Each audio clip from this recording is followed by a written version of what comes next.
Tetapi sebab tu saya baca tadi 5.1, dia kemudian 7.4 yang penting ni, iaitu enforcement, penguatkuasaannya.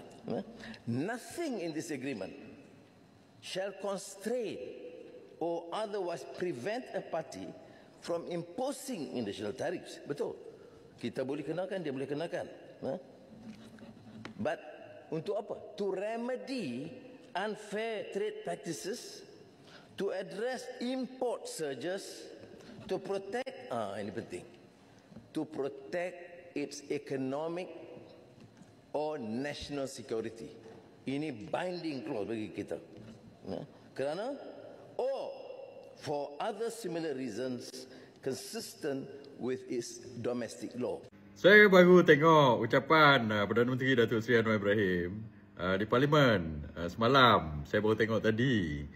Datuk Seri Anwar, awak sentuh pasal exit clause. Lepas tu mention berkenaan dengan artikel 7.4 dengan 5.1. Saya ingat macam ni lah. Saya ingat awak orang ni. Saya tak tahulah siapa yang menasihat awak. Datuk Seri Anwar. Beza termination clause dengan exit clause ni pun saya ingat awak orang ni tak kerti beza lah. Jangan lupa subscribe dan tonton video penuh di Suara Dunia.